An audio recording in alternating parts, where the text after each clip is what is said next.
സ്നേഹമുള്ളവരെ, ആശ്ചര്യവും ആകാംക്ഷയും നിറഞ്ഞ ഒരു വിവരണത്തിലൂടെ പീലിപ്പോസ് നഥാനിയേലിനെ ഈശോയുടെ പക്കലേക്ക് ക്ഷണിക്കുന്ന ഭാഗമാണ് ഇന്നത്തെ നമ്മുടെ ധ്യാന വിഷയം.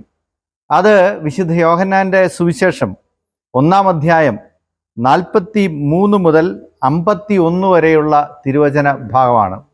ഈ തിരുവചന ഭാഗത്ത് പ്രധാനമായ കേന്ദ്രം എന്ന് പറയുന്നത് നഥാനിയേൽ തന്നെയാണ്. നഥാനിയേലിൻ ഈശോയുടെ അടുത്തേക്ക് വരുന്നതും ഈശോയും നഥാനിയേലും തമ്മിലുള്ള സംഭാഷണമാണ് ഈ ഭാഗത്തിൻ്റെ കേന്ദ്രബിന്ദു. ഇതിനു മുമ്പ് ഈ ഭാഗം ശരിയായിട്ട് നമുക്ക് മനസ്സിലാകണമെങ്കിൽ ഇതിനു മുമ്പ് നടന്ന ചില സംഭവങ്ങളും കൂടെ നമ്മൾ മനസ്സിലാക്കണം. ഇതിനു മുമ്പ് നടക്കുന്ന സംഭവം ഇതാണ്: ഈശോ വരുന്നത് കണ്ട് യോഹന്നാൻ തൻ്റെ കൂടെ ഉണ്ടായിരുന്ന 2 ശിഷ്യന്മാരോട് പറയാണ്, ഇതാ ലോകത്തിൻ്റെ പാപം വഹിക്കുന്ന ദൈവത്തിൻ്റെ കുഞ്ഞാട്. ഇത് നേരത്തെ ജനങ്ങളുടെ മുമ്പിൽ യോഹന്നാൻ ഒന്ന് പറഞ്ഞതാണ്. അതിനുശേഷം യോഹന്നാനും അന്ത്രയോസും നിൽക്കുന്ന സമയത്താണ് സ്നാപക യോഹന്നാൻ ഈ ഒരു പ്രസ്താവന നടത്തുന്നത്, ഇതാ ദൈവത്തിൻ്റെ കുഞ്ഞാട്. നോക്കുക, യോഹന്നാനും അന്ത്രയോസും സ്നാപക യോഹന്നാൻ്റെ ശിഷ്യന്മാരായിരുന്നു. അത് സ്നാപക യോഹന്നാൻ പറഞ്ഞ ക്ഷണത്തിൽ തന്നെ സർവ്വതും ഉപേക്ഷിച്ചിട്ട് ഈശോയുടെ പിന്നാലെ ഈ 2 ശിഷ്യന്മാർ ചെല്ലുകയാണ്. അവർ ചോദിക്കുന്നു, റബ്ബിയെ, അങ്ങ് എവിടെ വസിക്കുന്നു? വന്ന് കാണുക എന്ന് ഈശോ ഉത്തരം പറയുന്നു. ഈശോയുടെ കൂടെ ചെന്ന് അവർ താമസിച്ചു. അവർ താമസിച്ചു കഴിയുമ്പോൾ വലിയ പരിവർത്തനം അവർക്കുണ്ടാവുകയാണ്. യോഹന്നാൻ ശ്ലീഹ അവതരിപ്പിക്കുന്ന ആദ്യത്തെ പ്രേക്ഷിതൻ അന്ത്രയോസായിട്ട് മാറുകയാണ്. അന്ത്രയോസ് ഉടനെ തൻ്റെ സഹോദരൻ്റെ അടുത്ത് എന്നിട്ട് പറഞ്ഞു, ഞങ്ങൾ മിശിഹായെ കണ്ടു. അത് യഹൂദ ചരിത്രത്തെ സംബന്ധിച്ച്, യഹൂദ പാരമ്പര്യത്തെ സംബന്ധിച്ച് അപാരമായ, അനിർവചനീയമായ, സമാനതകളില്ലാത്ത ഒരു വാക്യമാണ്. ഞങ്ങൾ മിശിഹായെ കണ്ടു. അതിലപ്പുറത്തേക്ക് ഇനി ഒരു പ്രതീക്ഷയില്ല. അപ്പോൾ പ്രതീക്ഷിച്ചിരുന്നവനെ ഞങ്ങൾ കണ്ടു എന്ന് പറയുമ്പോൾ പത്രോസ്ലിയ ഓടി വരുന്നു. പത്രോസ്ലിയയെ നോക്കി ഈശോ പറയുന്നു, നീ കേപ്പയാണ്. ഇങ്ങനെ പത്രോസ്ലിയായും ഈശോയുടെ ശിഷ്യനാവുന്നു. അതിനുശേഷമാണ് ഈശോ പീലിപ്പോസിനെ കാണുന്നത്. പീലിപ്പോസിനെ ഈശോ വിളിക്കുന്നു.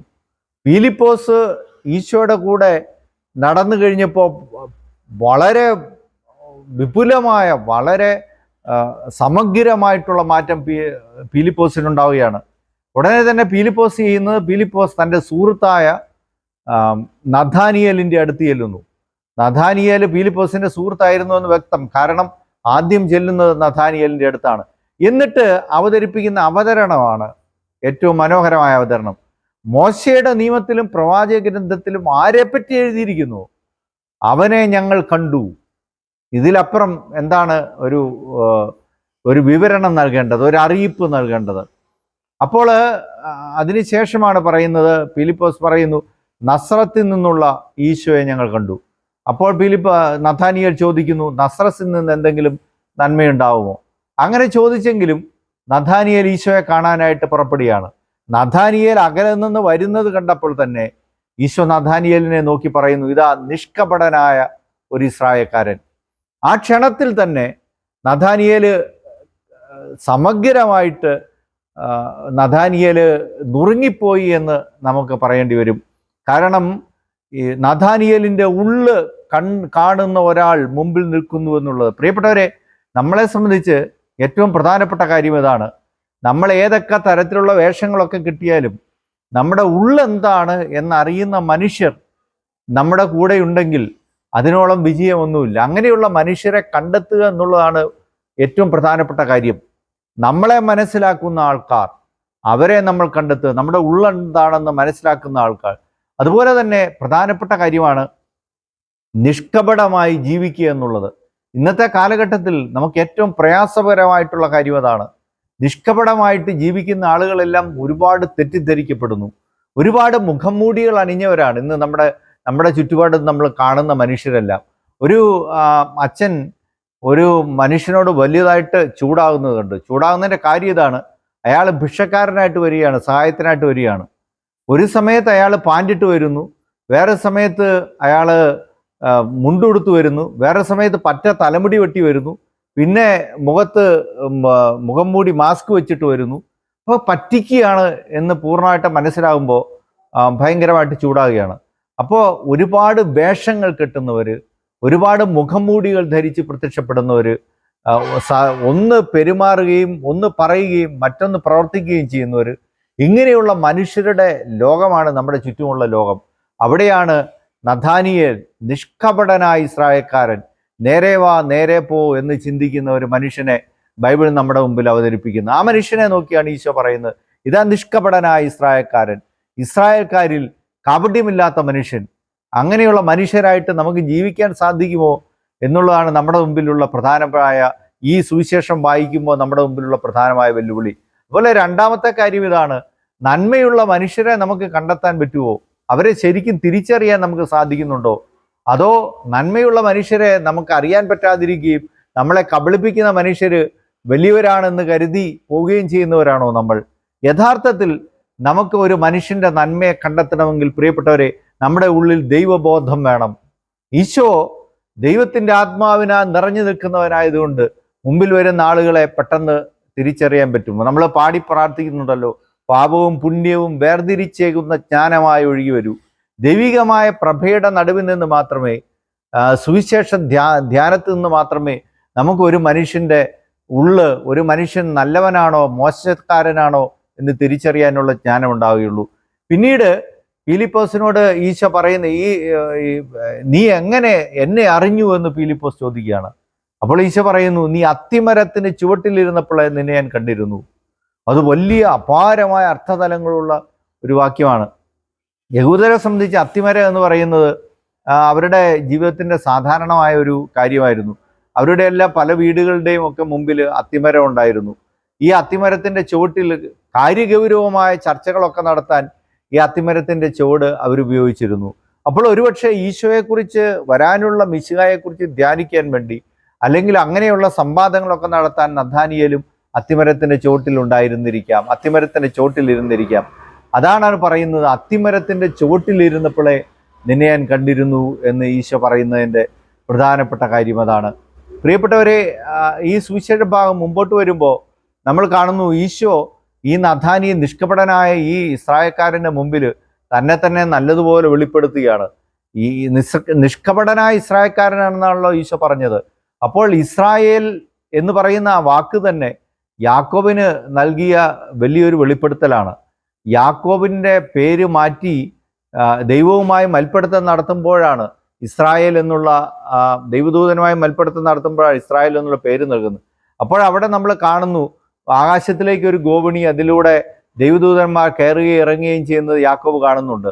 അതുകൊണ്ടാണ് ഈശോ ഇവിടെ ഈ നിഷ്കപടനായ ഇസ്രായേൽക്കാരനോട് പറയുന്നത്, നീ ആകാശത്തിലേക്ക് ഗോവണി കാണുകയും അവിടെ നിന്ന് ദൈവദൂതന്മാർ, ഇതിനേക്കാൾ വലിയ കാര്യങ്ങൾ നീ കാണും. അവൻ തുടർന്നു, ഞാൻ നിന്നോട് പറയും, സ്വർഗം തുറക്കപ്പെടുന്നതും ദൈവദൂതന്മാർ കയറിപ്പോകുന്നതും മനുഷ്യപുത്രൻ്റെ ഇറങ്ങി വരുന്നതും നീ കാണും. വലിയൊരു തിയോഫനിയാണ്, ദൈവാവിഷ്കരണം കൂടെ ഇവിടെ നടത്തുകയാണ്. നമ്മുടെ മുമ്പിലുള്ള പ്രായോഗിക പാഠങ്ങൾ ഇതിനോട് ചേർന്ന്, നമ്മൾ മുമ്പേ പറഞ്ഞതിനോട് ചേർന്നിട്ടുള്ള കാര്യങ്ങൾ ഇതെല്ലാമാണ്. നമുക്കൊരു മനുഷ്യൻ്റെ നന്മയെ കണ്ടെത്താനായിട്ട് നമുക്ക് പറ്റുന്നുണ്ടോ? അങ്ങനെ ഒരു നന്മ കണ്ടെത്തിയാൽ അത് പീലിപ്പോസിനെ പോലെ പ്രഘോഷിക്കാൻ, മറ്റുള്ളവരുമായിട്ട് പങ്കുവയ്ക്കാൻ നമുക്ക് സാധിക്കുന്നുണ്ടോ? നമ്മൾ എന്തുമാത്രമാണ്, നമ്മുടെ തലമുറ എന്തുമാത്രമാണ് ക്രൈസ്തവീയത അല്ലെങ്കിൽ സുവിശേഷ മൂല്യങ്ങൾ അല്ലെങ്കിൽ മിശിഹായെ പ്രഘോഷിക്കുന്നത്? നമ്മൾ നാമമാത്ര ക്രിസ്ത്യാനികളായിട്ട് ഇങ്ങനെ ജീവിച്ചു പോകുന്നതല്ലേ ഉള്ളൂ. നമ്മൾ യഥാർത്ഥത്തിൽ ക്രിസ്തുവിനെ പ്രഘോഷിക്കുന്നുണ്ടോ? യഥാർത്ഥത്തിൽ ഒരു ക്രൈസ്തവ ജീവിതത്തിൽ മിശിഹായ്ക്ക് സാക്ഷ്യം വഹിക്കുന്നവരായിട്ട് നമ്മൾ മാറുന്നുണ്ടോ? സുവിശേഷം യഥാർത്ഥത്തിൽ നമ്മൾ സാക്ഷ്യം വഹിക്കുന്നുണ്ടോ? കുറേയൊക്കെ കർമ്മങ്ങൾ, കുറേയൊക്കെ ചടങ്ങുകളിൽ സംബന്ധിച്ച് പോകുന്നവരല്ലേ ഇന്ന് ഭൂരിഭാഗം വരുന്ന ക്രിസ്ത്യാനികളും. ഈ സത്യസന്ധമായിട്ട് സുവിശേഷത്തിന് സാക്ഷ്യം വഹിക്കുന്നവർ എത്ര പേരുണ്ട്? നമ്മൾ അങ്ങനെ ചിന്തിക്കേണ്ടിയിരിക്കും. മറ്റുള്ളവരുടെ നന്മയെ പ്രഘോഷിക്കാൻ പറ്റുന്നു. കുറെ കാലങ്ങൾക്ക് മുമ്പ് ഒരു സംഭവം ഓർക്കുന്ന, ഒരു വിദ്യാർത്ഥി വലിയ വേദനയോടുകൂടി മനസ്സ് സൂക്ഷിക്കുന്ന ഒരു കാര്യം ഇതാണ്.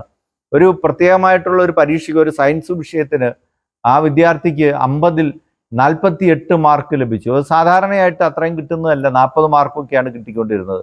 ഒരു സമയത്ത് കിട്ടിയപ്പോൾ സാധാരണയായിട്ട് 1ാം റാങ്ക് കിട്ടിയിരുന്ന ആളെ കവച്ചു വെച്ച് ഈ പയ്യൻ 1ാം റാങ്ക് വാങ്ങിച്ചു. അപ്പോൾ പഠിപ്പിച്ചുകൊണ്ടിരുന്ന അധ്യാപിക പറയുകയാണ്, എവിടെന്നെങ്കിലുമൊക്കെ കോപ്പി അടിച്ചിട്ടായിരിക്കും, അല്ലെങ്കിൽ ഇത്രയും മാർക്ക് എങ്ങനെ കിട്ടും? പരസ്യമായിട്ട് ആ പയ്യനെ അവിടെ അപമാനിക്കുകയാണ്.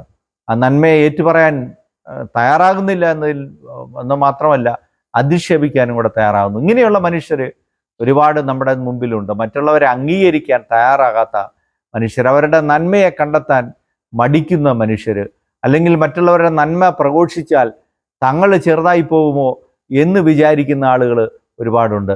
രണ്ടാമതായിട്ട് ഈ സുവിശേഷ ഭാഗത്തോട് ചേർന്നിട്ട് നമ്മുടെ മുമ്പിലുള്ള പ്രധാനപ്പെട്ട ധ്യാനം ഇതാണ്. നമ്മൾ യഥാർത്ഥത്തിൽ സുവിശേഷത്തെ പ്രഘോഷിക്കാനായിട്ട് നമുക്ക് സാധിക്കുന്നുണ്ടോ? അല്ലെങ്കിൽ സത്യം അറിഞ്ഞാൽ ആ സത്യത്തെ പറയാൻ നമുക്ക് സാധിക്കുന്നുണ്ടോ? സത്യം പ്രഘോഷിക്കാനായിട്ട് നമുക്ക് സാധിക്കുന്നുണ്ടോ? നമ്മുടെ ചുറ്റുമുള്ള നമ്മുടെ ലോകം, നമ്മുടെ രാഷ്ട്രീയ ലോകം എല്ലാം കപടമായ ലോകമായിട്ട് മാറുകയാണ്. സത്യം എന്താണെന്ന് യഥാർത്ഥമായിട്ട് അറിയാമെങ്കിൽ പോലും തങ്ങളുടെ കാര്യം ജയിക്കാൻ വേണ്ടി ആ സത്യത്തെ മറച്ചു വെച്ചിട്ട് കാപട്യം അവതരിപ്പിക്കുന്ന പ്രവണത, അത് രാഷ്ട്രീയ ലോകം നമ്മുടെ മുമ്പിൽ അവതരിപ്പിക്കുകയാണ്.